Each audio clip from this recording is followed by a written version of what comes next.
Today, it is the 26th of February, 2024, and tomorrow, Trackmania as we know it might change forever, as the developers have announced two big updates that fundamentally will change how the game is played, starting with a new car being added to the game.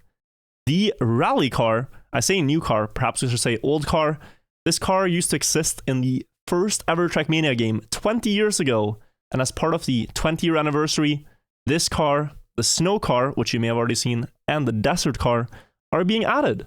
And we've gotten some initial gameplay here from the car. You can see how it looks like. This will come out tomorrow, and with it, a campaign of 25 maps. I'll discover it all on my stream, and perhaps by the time you're watching this, I'll already be live checking out how it works and what is possible with it. And the big discussion of today, which input device is best with this car? What we know about the rally car from before is that it's very sensitive to your input. A small steering movement in real life will cause a big steering movement in-game. And so this immediately makes people think keyboard might not be that good. But we'll have to see tomorrow. We don't know yet. But the community is quite concerned about what keyboard players will do now to stay competitive. That aside, gameplay-wise, this car looks really fun. You got wobbles here on wood, and the ice slides and the plastic slides as well. It looks cool. It looks fun. It looks arcadey. It feels fresh. It feels, enjoyable.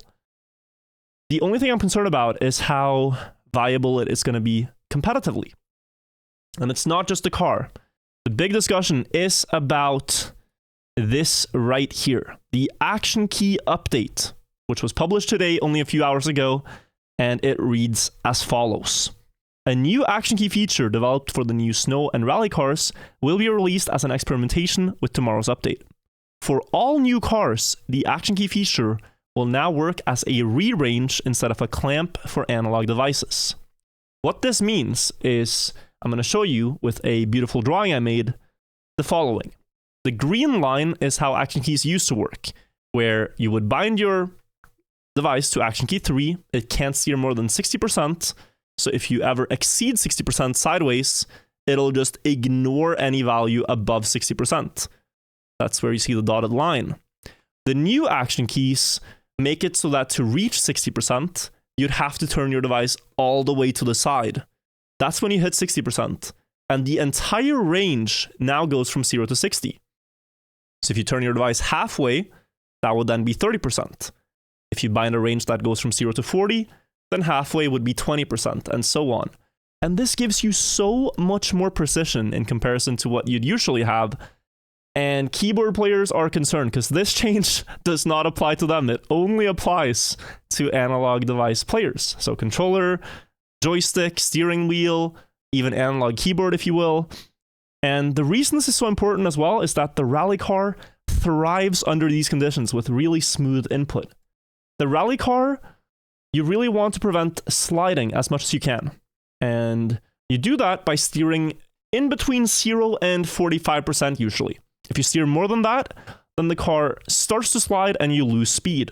So if you look at the input display top right, this is a world record on a given campaign map. Just look how smooth these movements are. You could absolutely not do this on a keyboard. You might get some approximation and get a top 100 here and there, but the world records will belong to the analog device players.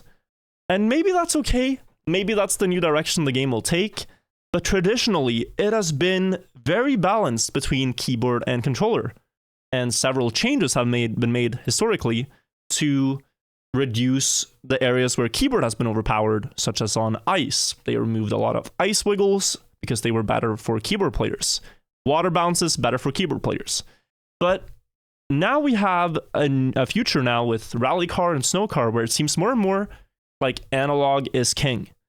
And I've been trying to learn analog devices. I have a flight stick, I have a keyboard with analog steering. And I think it can work, but it does suck to play a device for 10 years and feel like, oh, this is no longer viable. This has suddenly been disenfranchised. I have to learn something new. But maybe we'll have to adapt. Maybe they'll add something. I do not know.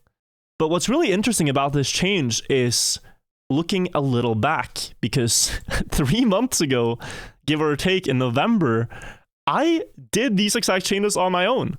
Right after the snow car released, I made a thread to talk about this, where I beat a world record on one of the snow discovery maps with a custom steering range from 0 to 60%, which looked like this. And the goal of it was to basically half my steering, much like the range I just showed you, so that I could be more precise.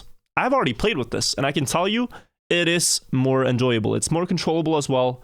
It'll make the game better for casual players. And a good thing about this being added as an official feature is that people will not seek out external software to do this on their own.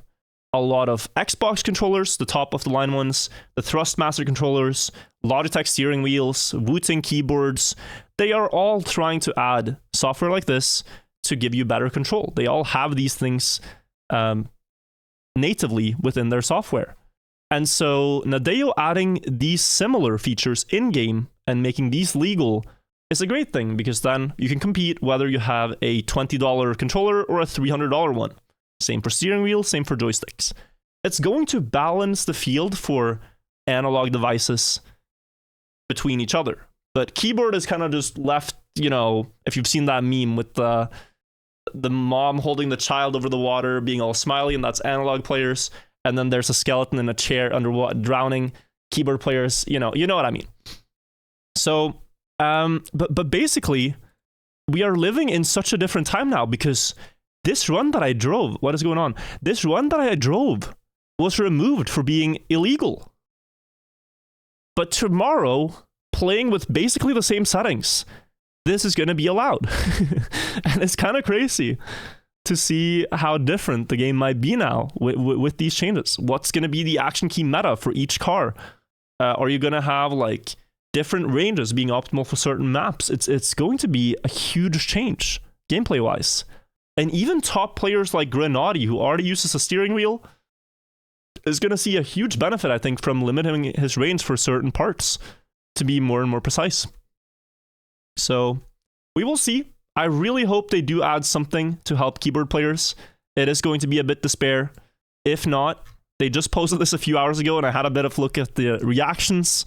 I think top comment that I've seen goes to Aris here, who says keyboard players after the update posting a McDonald's job application. Found that humorous. A lot of people are asking, what will you do for keyboard? But we haven't gotten any answers yet. I do hope and think that now they are trying their best to keep keyboard viable, but for players like me, it seems more and more that I want to adapt as well, if that's what it takes. And I'll try tomorrow on my stream and see how I feel about it. Going through the campaign, learning how to no-slide better, and we'll see how it works. I also posted a meme. This is my initial prediction. We'll see if it remains true or not, whether keyboard players really are being thrown out the window. But time will tell. I do hope that I won't look back at this video and find myself naive, but we'll see. Tomorrow we'll get the answers. Big changes are coming, and hopefully they are for the better. Guys, that's all I have for you today. Bye-bye.